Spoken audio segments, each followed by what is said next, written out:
y está Federico Jaime. Federico Germán. ¿Cómo anda, Fede? Buen día. Hola muchachos, ¿cómo andan?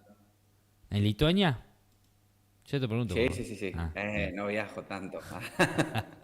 Bueno, dale, ¿Estás empecé. en el salón de clases hoy? Sí, hoy en el salón de conferencia donde suelo estar en general, que en realidad es solo un aula más grande, que cuando está vacía lo usamos para conferencia. Entro así para preparar con todo mi monigote y veo que había una computadora abierta y cosas y dije, uy, tengo que encontrar otro lado. Así que le robé el aula a un amigo acá. Está Está muy bien. bien. Bien, hoy vamos a hablar o vamos a terminar lo que empezamos, ¿no? Tiene que ver con los Sí, idiomas. sí, sí. La idea era poder seguir para darle una continuidad así, para que no se pierda, porque si les tirábamos ya de una semana a otra, por ahí Sí. se perdía. Pero bueno, sí, la idea es seguir un poco con los idiomas, para ver si había habido alguna repercusión, si usted había pensado alguna pregunta que a lo mejor podía responder, a lo mejor no. Y bueno, tratar de ampliar un poco más en el costado, en algunas cosas más políticas, más filosóficas del lenguaje o lingüísticas también. Sí, hagamos un breve, no sé, un resumen de lo que habíamos quedado, hasta dónde habíamos llegado. Si te parece, muy breve como Sí, sí, para sí. adentrarnos en lo que sigue. Un poco lo que habíamos hablado era, en general, bueno, habíamos armado y hablado de las familias de idiomas. Sí. Habíamos dicho bueno, que había diversas familias de idiomas alrededor del mundo y que tenían que ver con cuestiones de cómo se habían dado las migraciones, y que hay lenguas que nos parecían que a lo mejor eran muy diferentes, en realidad estaban conectadas. Ujú. Particularmente las lenguas, nosotros habíamos hablado de las lenguas indoeuropeas, o sea, que por muy lejos que parezca, India e Irán, digamos, el sánscrito y algunas lenguas que se hablan en India y el iraní tienen mucho más que ver con el español que una lengua que, por ejemplo, está en España, como el euskera, el vasco. Pero bueno, Ujú. después nos metemos con el vasco. Entonces, ¿cómo esas similitudes entre distintas lenguas indoeuropeas podían permitirnos, al final terminamos hablando de eso, cómo podía permitirnos aprender un idioma más fácilmente? Porque hay un montón de palabras, habíamos terminado la charla, me acuerdo, con la idea de los cognates, que eran estas palabras que son sumamente similares de un idioma al otro, digamos, en cómo se escriben, por lo menos, o en cómo se dicen, y que en general, entre las lenguas indoeuropeas, si suena parecido o se escribe parecido, en general es lo mismo. Si tiene cuatro patas, mueve la cola y dice wow, en general es un perro. Claro. Así que bueno, nada, habíamos estado hablando un poco de eso, sí, de cómo estas lenguas en realidad son más parecidas de lo que uno creería. Y nada, habíamos hecho un pequeño experimento al final, para comparar Sí. desde español, inglés, me acuerdo que fue portugués, sueco, danés, francés. Pasamos por Comparamos todos todo, lados. cómo se decían un par de palabras y nada, era muy parecido. Y habíamos dicho ¿por qué esto es importante? Para que la gente se siente cómoda al hablar la lengua, porque necesitamos 500 palabras para abarcar el 80% de la comunicación de una persona hablante, nativa, perdón. Y 1000 palabras para abarcar ya el 90%. Después, cómo los movemos alrededor es otro cantar, y si las usamos bien, pero la palabra en sí necesitamos 500 para poder hablar casi sin problemas, lo cual es muy loco. Uno pensaría que nada, que lleva mucho más, pero todo parecía indicar que es eso. Bien. Genial. Y con esto dicho, ¿hacia dónde vamos? Nada, quería por ahí arrancar con un concepto de esto de cuáles son los idiomas más fáciles o más difíciles de aprender. Eh, Porque en realidad eso es una pregunta engañosa. Lo primero que hay que decir es que si bien hay lenguas que pueden ser más sencillas que otras cuando uno analiza distintos aspectos, en realidad todo va a depender de cuál es tu lengua materna. Lo Ujú. primero que hay que decir. Claro. Si, por ejemplo, de vuelta, el coreano de las lenguas, dentro de las lenguas de aquellos lares de Asia, comparativamente es más sencillo que el japonés, más sencillo que el chino, o es más sencillo que incluso el thai, que el tailandés, pero si yo hablo japonés, aprender coreano va a ser mucho más sencillo que aprender inglés. Claro. No importa que el inglés sea más sencillo en términos gramaticales, porque tiene que ver con esto que decíamos. ¿Cuántas palabras en común tienen? ¿Qué tan acostumbrado o qué tanto acceso tengo yo a ese idioma en mi día a ¿Qué día? tan ¿Qué familiarizado relación estás? cultural tengo? No, ¿Cómo? y en el tema de fonética también, ¿qué tan acostumbrado estás a esos sonidos? Porque a veces es Sí, difícil pronunciar ciertos sonidos cuando vos no estás acostumbrado, ¿no? sí, tal cual. De hecho, esto es sumamente loco. Hay idiomas que, digamos, si vos creces hablando, no me acuerdo bien ahora el ejemplo, pero tu aparato fonador, esto es tu garganta y tu boca, el paladar, la Ujú. posición de la lengua, los dientes, etcétera, cambia de acuerdo al idioma que hablas. Es una Claro. locura. Se te cambia la estructura de la boca, de acuerdo, y de la garganta, de acuerdo al idioma que vos hablas. Y si te has criado hablando un cierto idioma, ergo, tu boca se ha modificado de una determinada manera, si querés hacer ciertos sonidos en otros idiomas específicos, no podés. Ujú. Hay una Bueno, contradicción ahí entre el árabe y el francés, creo, que no pueden. No pueden hacer ciertos sonidos. Creo que si hablan francés, no pueden hacer ciertos sonidos en el árabe, porque les ha cambiado la boca. claro, te iba a decir, para nosotros el caso más claro es el francés, ¿no? Cuando queremos hablar francés. Sí. Bueno, yo lo hablaba los otros días. Yo tengo el colega francés, que mi compañero de acá, profe de educación física también, y el chabón no podía creer que la gente no pudiera hacer el R. ¿Viste? Porque cuando acá, qué sé yo, no sé, querés decir Rodin, el autor, el pintor, y es Rodin. Y la Ujú. gente no puede hacer esa gutural de acá. Yo lo estoy exagerando, ¿no? Pero lo mismo cuando decís Renault, la marca de auto es Renault, Renault, así. Lo mismo con Peugeot, es Peugeot. Y él no podía entender que, o sea, le dije, la gente no puede hacer ese sonido. ¿Cómo que no? Me dice. Y lo probamos con otro colega que es lituano, y el chabón se mataba de la risa, se lo hizo hacer a todo el mundo que se cruzó y no. O No, sea, claro. él entendió en ese momento que ese sonido es re difícil. Y yo me acuerdo de haber tenido la suerte cuando estudiaba francés en la escuela de poder hacer ese sonido por alguna razón. No sé por qué tengo la capacidad de hacer sonido de lo más raro. Y ese me salía, pero a ninguno de mis otros compañeros. Éramos 32 en la clase, a 31 no le salía y me salía a mí. Pero de vuelta, suerte, digamos, no es que soy un iluminado. Claro, claro, tiene que ver con una cuestión más fisiológica, quizás.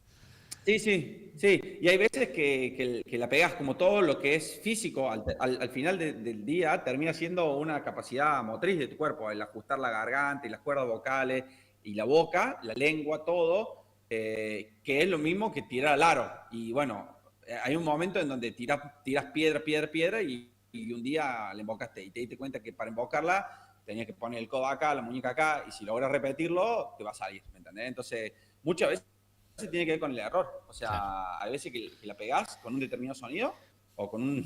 sí, y bueno, después te sale. Pero es muy loco cómo, y acá es donde volvemos, creo que lo habíamos comentado la vez pasada, cómo nosotros no pensamos en respirar.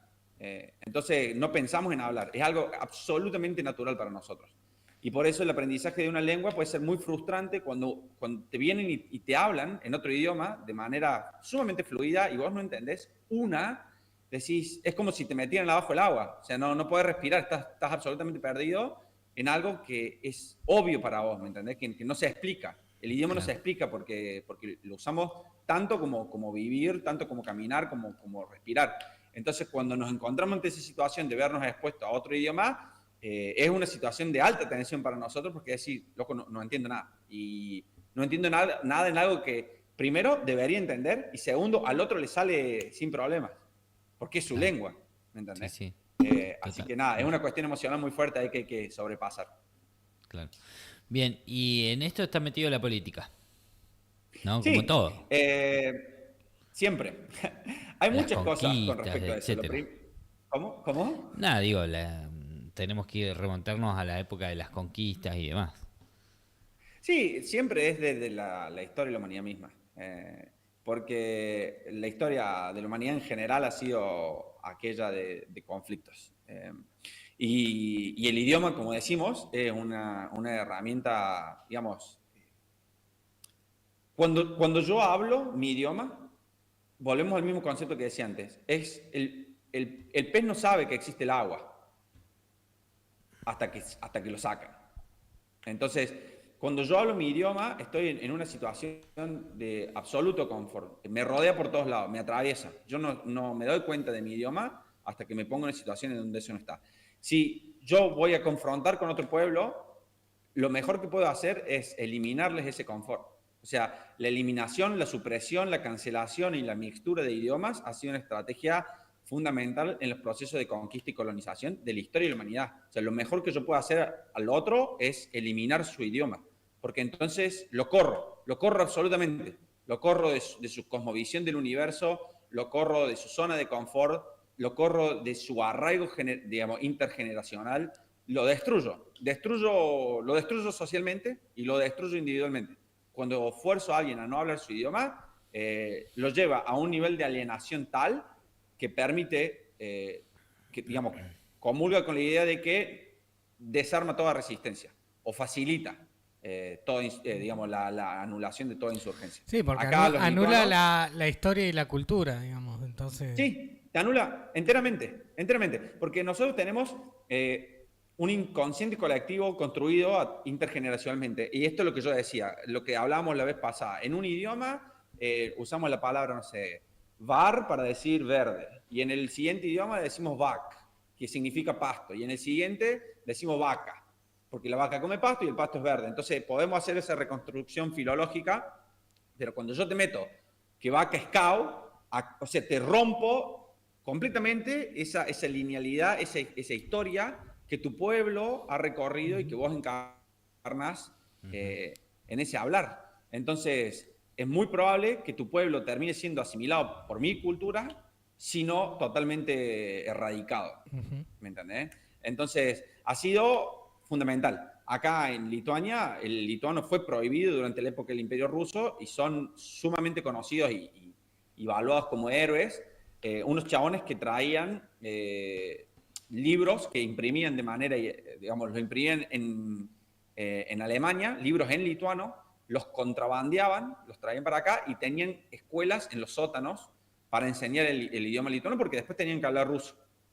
Entonces, fue una forma de resistencia subterránea que los lituanos supieron ejercer y pasaron cosas similares, por ejemplo, y yo estoy hablando de esto como para no irnos tan atrás en el tiempo, o sea, son cosas que han pasado hace 2 días. Historia reciente. En la Guerra Civil Española también, o sea, en la Guerra Civil Española a la euskera le pegaron de arriba abajo, al catalán también, por insurgente. Entonces, esas poblaciones hicieron un esfuerzo sobremedido de poder sostener ese idioma. Totalmente. Claro, esto en la historia reciente porque es, como decís vos, viene de la edad de la antigüedad, de los primeros imperios incluso. Así que bueno. Sí. Y como para entender, un dato súper interesante para entender la profundidad de que esto, cuando hablamos del inconsciente colectivo y de cómo estas cosas calan tan hondo, las lenguas ibéricas, previo a la llegada del Imperio Romano, tenían una diferenciación entre el ser y el estar. Entre los verbos, estos verbos que para nosotros son claves, yo no digo yo estoy Fede, yo soy Fede, ¿me entendés? Y tiene que ver con nuestra identidad. En el momento en que nosotros empezamos a confundir el ser y el estar, es un síntoma psiquiátrico directamente, porque eso significa que la integridad de nuestra identidad ha sido fragmentada. Entonces, para nosotros es una cuestión crucial la diferencia entre estos dos verbos, y quien aprende español tiene que saberlo bien, si no se te cae rápido que no sos hispanohablante o tenés un problema psiquiátrico grande contigo. Pero en la mayoría de los idiomas tal diferenciación no existe. Ni siquiera en un montón de idiomas latinos no existe. Entonces, esto estaba antes del Imperio Romano, el latín no tiene tal diferenciación, y en el momento en el que cae el Imperio Romano, vuelve a surgir en el español como variante del latín. O sea, forzaron en el latín una diferenciación que, digamos, en última instancia tiene que ver con una concepción filosófica y teológica del mundo, en las que nos podemos meter después, pero pero eso no estaba. O sea, el latín lo desapareció por un par de siglos, y en el momento en que la autoridad regente, política central, se corrió, tomaron el latín, lo transformaron en otro idioma, y esa específica, digamos, esa característica específica volvió a aflorar. O sea, estuvo en el inconsciente de toda la gente de la península ibérica por siglos. O sea, lo mantuvieron, y en el momento en que pudo, volvió a florecer. En otro idioma, o sea, ellos ya no hablaban su idioma, hablaban otro, pero eso volvió a aparecer, es una locura. Me vuela la cabeza a mí. Tremendo. Tremenda la historia esa. Y en inglés también tenemos diferenciado eso.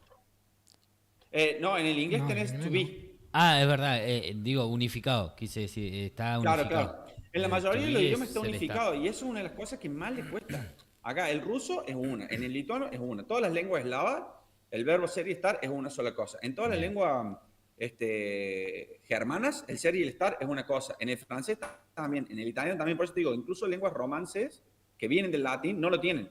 El rumano tampoco lo tiene. El húngaro, digamos, todas las fino-úgricas, hasta donde yo conozco, todas es una sola cosa. Ser y estar es una sola cosa. O sea, para nosotros es sumamente interesante, porque eso nos permite una relación muy específica con la divinidad. ¿Por qué? Porque el ser habla de un ser trascendente. Esto es un excelente ejemplo que yo le pongo a mis alumnos cuando les quiero romper la cabeza. Yo les digo, yo soy joven, pero estoy viejo. O yo soy flaco, pero estoy gordo. ¿Me entendés? Es como el hecho de que yo tenga un panzón gigante y pese 500 kilos y nunca vaya a no pesar 500 kilos de acá hasta que me muera, no quita el hecho de que yo soy flaco. ¿Entendés? Sí. ¿Por qué? Porque lo que yo hago es, digamos, saco una foto en el mundo de las ideas, platónico, así, y digo, Fede es flaco, o sea, Fede es joven, no importa que sea viejo, el ser viejo es un accidente. Es más, llega a tal punto que vos decís, cuando vos decís que una persona ha muerto, ¿qué usás? ¿Ser o estar? Está. Está muerto. El estar muerto es un accidente, chico. ¿Ese chico va a volver a vivir? No, no va a volver a vivir. Pero el hecho de que haya nacido, el hecho de estar vivo, el hecho de que haya vivido, el hecho de que haya muerto, es un accidente. Sí, sí, No tiene tiene nada que ver con la esencia de esa persona. no es muerto, ¿Cómo? no es muerto, no forma parte de No. su identidad la muerte. Claro, no, por eso digo, ni la vida ni la muerte forma parte de la identidad del alma. A eso es lo que voy. El hecho de que vos estés vivo o estés muerto es un accidente. Claro, justamente ¿Entendés? puede ser en un Porque accidente. el alma, ¿qué? No, decía, justamente puede ser en un accidente que has muerto. Ahí está explicado, digamos. Pero esto es lo que nosotros nos genera una cierta relación con la divinidad y con la religiosidad, que es muy diferente y muy intensa, porque nosotros tenemos verbo, el ser es uno, es eterno, es único, es imperecedero, es omnisciente, eso es el ser, es una idea en el mundo de las ideas, es el alma, eso es lo que nosotros escribimos cuando escribimos el ser. Y esto es, y acá es donde viene lo gracioso, e independientemente de que vos seas ateo, agnóstico, budista, no importa. Es tu lenguaje, el idioma castellano, pero también el idioma portugués, por ejemplo, que te llevan a entender en tu cabeza cognitivamente y eso, digamos, en lo profundo, la diferencia entre un ser que es trascendente y un ser que es inmanente, un ser accidentado. Por eso digo, yo soy rubio, nací morocho, pero yo soy rubio en mi alma, ¿me entendés? Tener alma Es de muy rubio. loco, pero nosotros podemos decir eso. Vos lo querés decir en inglés y no tiene ningún sentido. O sea, no hay manera de decirlo. Claro. Y entonces, ahí es donde yo quería ir después también, dependiendo del idioma que vos hablas, son literalmente las concepciones que vos tenés del universo que te vienen heredadas. O sea, ni siquiera es que vos elegís acá. Vos hablás cierto idioma y tenés la capacidad de poder hablar de ciertos fenómenos y de otros no. Por ejemplo así, el finés tiene 40 palabras para decir nieve. 40, chicos. ¿Por qué? Porque tienen nieve por todos lados esos muñecos. Entonces tienen que tener la capacidad de diferenciar conceptualmente un hecho que es relevante para su idioma. Entonces, si la nieve recién ha caído o si está toda aplastada. Si está cayendo, ¿me entendés? Si es fresca o ya está mezclada con barro. Si está en el techo, no importa, digamos. O sea, todo eso es una palabra diferente. Mirá, Y nosotros decimos nieve, nieve en el suelo, nieve aplastada, nieve en bolita, nieve cayendo, nieve, nieve, nieve, nieve. Estos muchachos nevando, tienen 40 palabras. nevisca. Claro. Entonces, acá es donde nosotros volvemos a decir lo político, pero en un sentido más profundo. Dependiendo del idioma que uno habla, de vuelta, las concepciones del universo que ese idioma te permite. Y ese idioma ha sido gestado en generaciones y generaciones y generaciones y generaciones y generaciones de gente que ha considerado que estas palabras son las necesarias para describir esta realidad contingente de ese grupo de gente que vive ahí. Eso Y que hace... tiene que lidiar con diferentes cosas, muy Es- diferentes a la que vive en Uganda, a la que vive en España, a la que vive en China. ¿Eso hace que los idiomas imperiales tengan más palabras?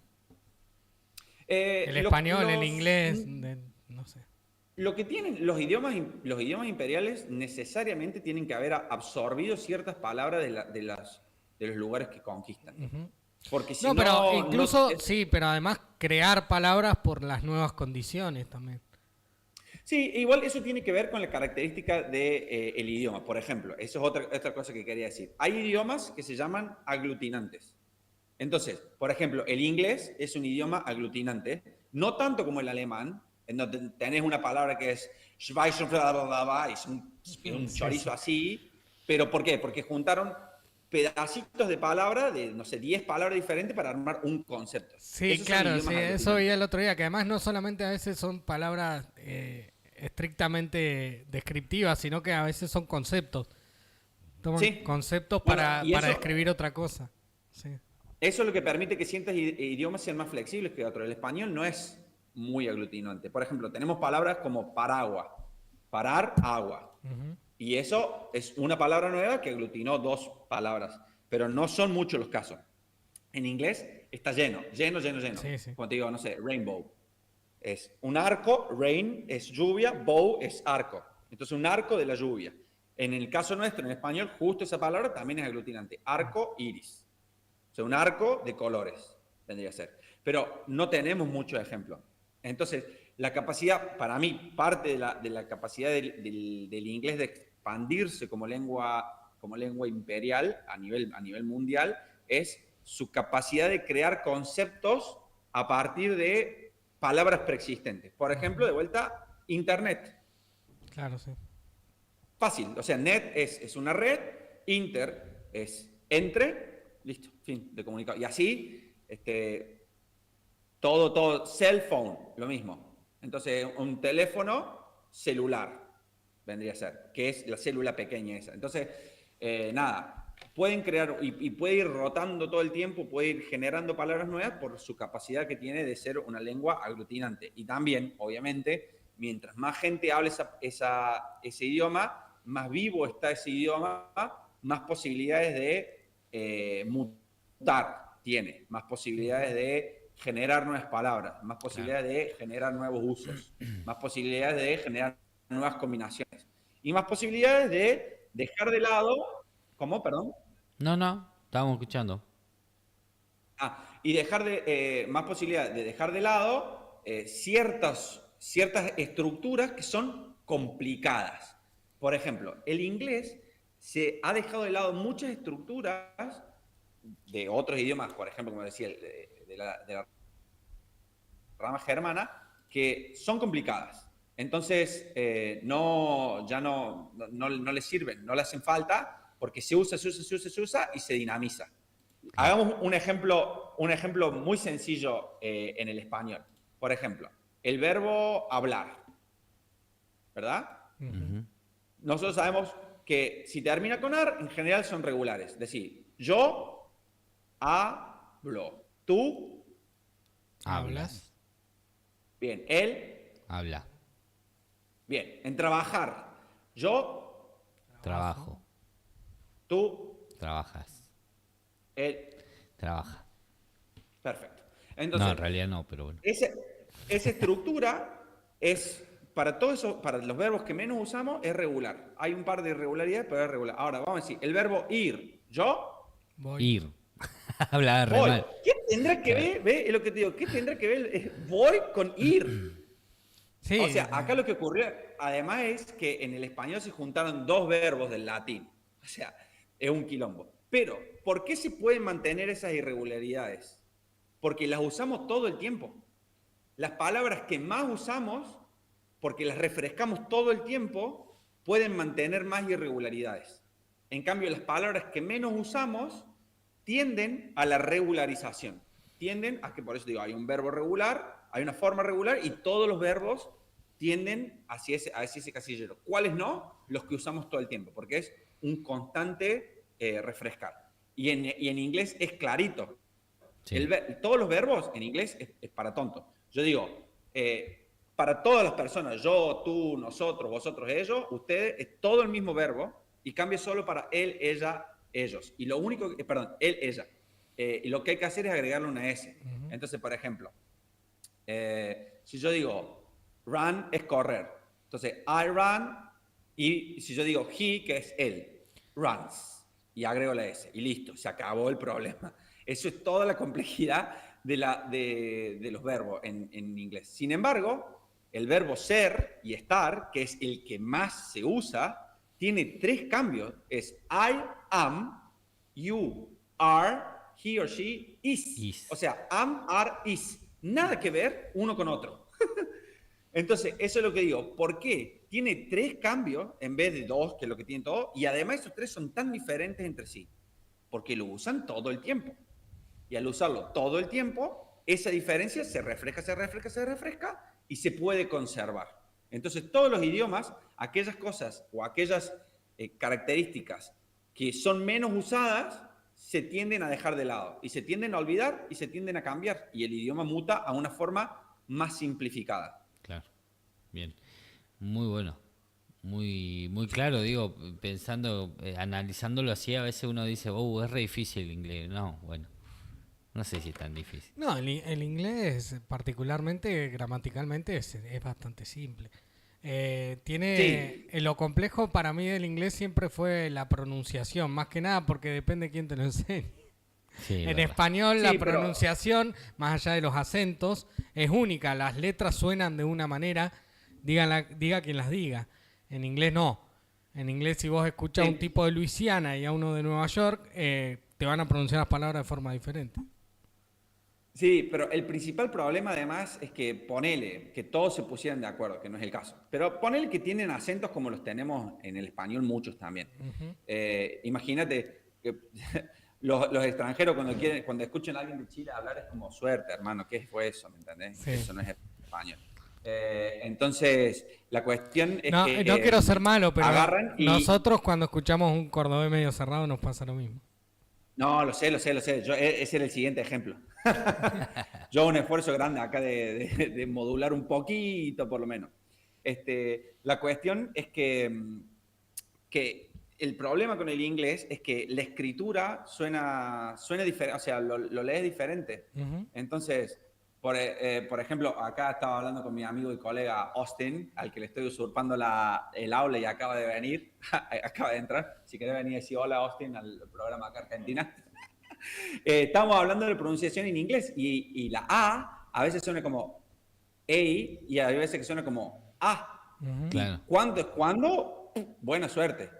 ¿Me entendés? Hay un montón de veces que es intuitivo y uno, se acostumbra, pero la pronunciación es un horror, porque el problema del inglés es que es una mezcla, agarraron una coctelera y pusieron sajón, pusieron alemán, pusieron lenguas nórdicas, pusieron algo de latín, un poco de galés, latín, lo mezclaron, lo tiraron contra la pared y el machacazo que quedó ahí fue como, esto es el inglés, ¿me entendés? Sí, en particular entonces, ocurre algo porque, vos decís, los verbos, más o menos, es lo primero que te enseñan, los aprendés a pronunciar y ya está. Pero los nombres de las cosas es complicado porque depende dónde se haya originado el nombre, básicamente. Claro, muchas veces sí. Y como te digo, si la A tiene una N antes o después, es de una forma. Si tenés doble O, a veces así y a veces no. Hay un montón de videos, de memes en internet diciendo, si es así, entonces es así. No, esa no hay palabras diferentes que se pronuncian de la misma manera. O sea, que se escriben diferente. Y hay palabras que suenan igual y la escritura es absolutamente diferente. Sí.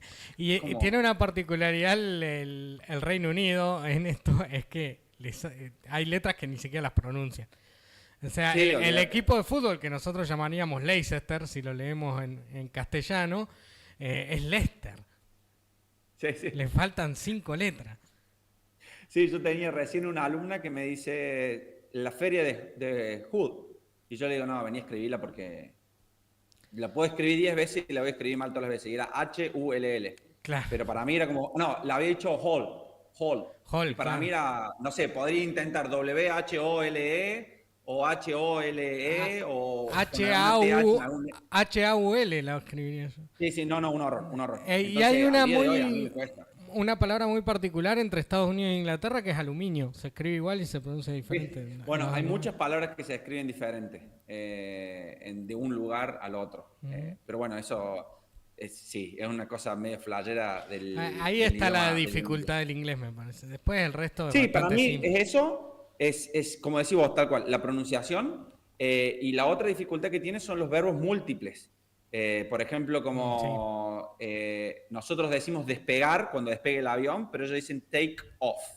Y después tenés take in, take out, take away, take this, y así. Sí. Y después tienen get, que es como conseguir o obtener. Y después tenés get in, get out, get on. Lo bueno de eso es que el latino los inventa. Es que es creativo. Entonces, le metés y ellos te van a entender. Es como cuando le terminás las palabras portuguesas de niño o en cosas así. Sí. No, nosotros sacamos el pincel y ahí vamos. Sí.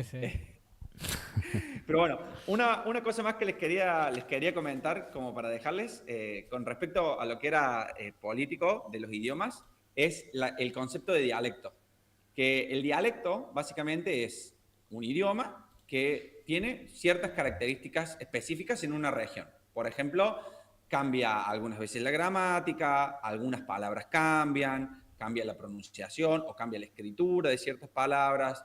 Pero ¿qué pasa? En realidad, la definición de un dialecto o un idioma diferente es política. El catalán y el valencià, que se hablan en España, vos vas y lo escuchás y es tan parecido que no podrías decir. Y cuando vos lees dos textos, uno en catalán y uno en valencià, decís, muchacho, esto es igual, es igual.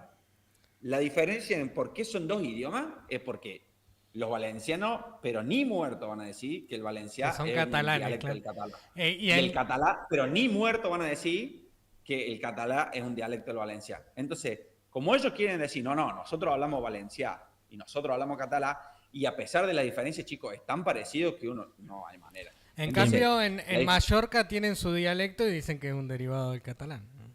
Claro, en las Baleares hablan cuatro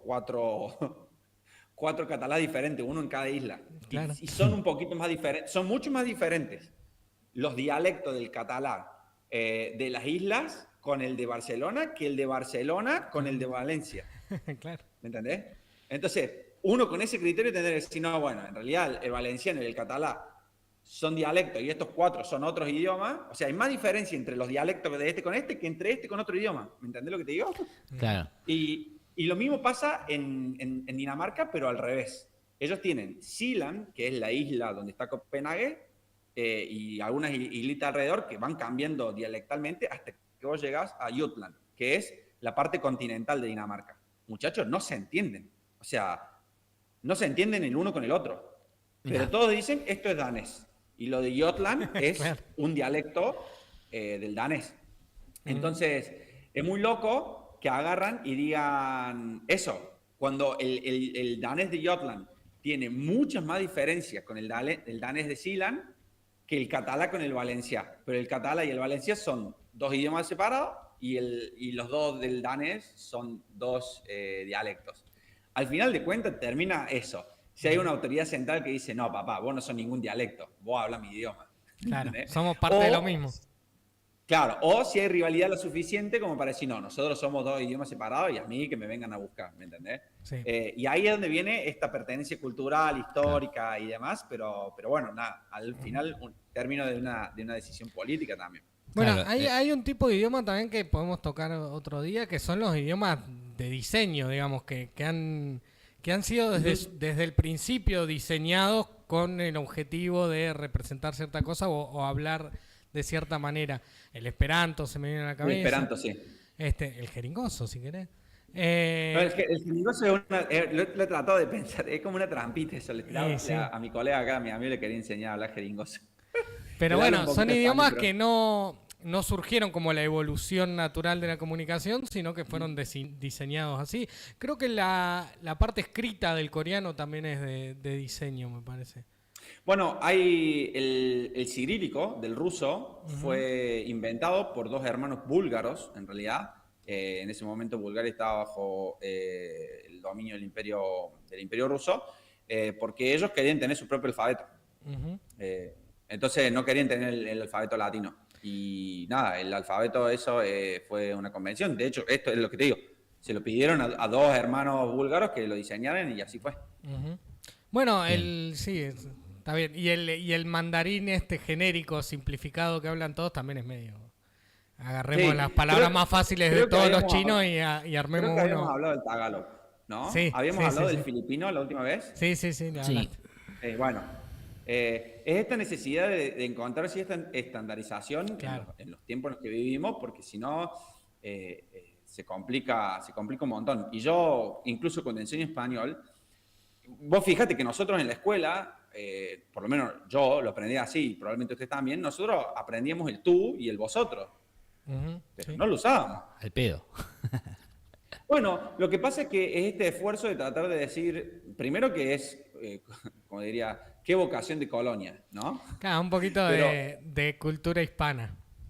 bueno, pero a la vez nosotros tenemos una fuerte relación con la península ibérica y un montón de los textos y de las producciones culturales que consumimos vienen de ahí. Entonces, hoy tengo una amiga española que me dijo, ¿y vos? Y yo le dije, me hiciste el día, hermana, con eso. Entonces, en un momento va y vuelve, ¿me entendés? Yo no creo, ellos definitivamente no aprenden el vos en la escuela, pero lo loco es que nosotros no lo aprendemos en la escuela tampoco. Hay, Nosotros no aprendemos a conjugar los verbos con vos en la escuela, lo aprendemos con tú y con vosotros. hay una región de Entonces, España que habla de vos, Andalucía, alguna de esas. Sí, sí, sí. uno de los, Sí, sí. uno de los del sur sí también dicen vos. Sí, sí. Y se usa también en Colombia, Sí. se usa obviamente en En, Uruguay. Sí, en Perú, mucho. También lo es usan. muy interesante, por ejemplo, en los uruguayos, ¿no? En ese sentido, Ujú. hablando de esto, ¿no? Sí, sí, bueno, los uruguayos es lo que, como todo lo que nosotros siempre, cuando no sabemos de quién es y nos los queremos robar, decimos que es rioplatense. El castellano rioplatense se asimila con sobre todo el que tiene que ver con Buenos Aires, capital bueno, y provincia, tanto como con el uruguayo. O sea, ahí volvemos, en términos de jerga, en términos de un vocabulario específico o del acento, tiene mucho más que ver el castellano de Buenos Aires capital con el de Montevideo o con el de Uruguay en general que con el de Córdoba o el de Jujuy. Ujú. Claro, claro. Nada, establecer esas líneas divisorias son una decisión política. ¿Entendés? Como decir, bueno, hasta acá llega y muchas veces los países han hecho un esfuerzo para que esas líneas en los lugares en donde son menos tangibles se marquen con más fuerza. Por ejemplo, los daneses y los suecos, en términos escritos no hay problema, se entienden, todos los escandinavos. Pero en términos orales les cuesta mucho. Un danés de Copenhague entiende mucho más y se entiende mucho más con un sueco de Estocolmo, que queda lejos, a un sueco de Malmo que literalmente queda cruzando el puente. Sí. La entonación y el dialecto de Malmo, que está del otro lado de Copenhague, pero literal, o sea, cruzar el puente, El puente entienden Oresud, mucho algo menos. así, ¿no? No, el de Odeso está para... Sí, claro, sí, el puente ese. Que es el que puente y Cuando túnel. cruzas el puente, sí, es un túnel, tiene una parte puente y después va por abajo túnel. Y cuando cruzas el túnel, se entiende, o sea, que cruzas de barrio y te entiende menos que con el que está a, no sé, 5.000 kilómetros. Mirá, Es una tremendo. locura, pero bueno, por eso hay una decisión ahí de decir, no, yo sueco y yo hablo sueco, entonces esa dinámica Como que ahí están poniendo el límite. digamos, se Estás espiralizó. cruzando de país. Estás cruzando de país, acá se habla sueco. ¿No? Es como Claro, que. claro. Entonces esa dinámica se espiraliza y es muy loco. Todos estos fenómenos que se dan ahí, de cómo se generan los dialectos, los acentos, de dónde vienen. El acento cordobés, por ejemplo, es una mezcla entre los acentos que tenían las etnias locales y todos los andaluces que recibimos nosotros en Córdoba, que fueron muchos, desde la época de las colonias. Y de ahí viene aparentemente también el sentido del humor. Entonces, esa tonada y ese sentido vienen tanto porque vinieron un montón de andaluces que son los jodones de España, y las tribus nuestras nativas aparentemente también eran muy jodonas. Así que se mezclaron lo mejor de los dos mundos y salió nuestro acento. Lo peor. Lo mejor o lo peor. Y aquí estamos, Chichaco, ¿qué le vamos a hacer? Bueno, Fede, genial, muy bueno. Nos tenemos que despedir, ya nos hemos excedido. Sí. Nos encontraremos la semana que viene con algo más geopolítico, entiendo yo, quizás. Lo que yo le decía, para que no nos pisemos, porque sé que hacemos una semana uno y otro, y como la semana pasada fue cultural y esta semana tendría que ser político, lo que les proponía, si les parece, es hablar del Día de los Muertos, porque es una tradición que va a muchos lugares del mundo, de culturas que no tenían conexión entre sí, y que, como qué sé yo, la azteca y la báltica, y que lo celebran. Es muy loco para mí pensar que se celebra el Día de los Muertos en la misma fecha, de vuelta, entre culturas que nada tenían que ver, que no se conocían, y bueno, y cómo son las tradiciones en distintos lugares. Así que, porque cae para la fecha, si les parece, podemos hablar de eso. Buenísimo. Bien. Bueno, Fede, que tengas una buena semana. Y nos reencontramos el lunes que viene, entonces. Dale. Un abrazo grande. Abrazo. Bueno, hablamos con Federico Jaime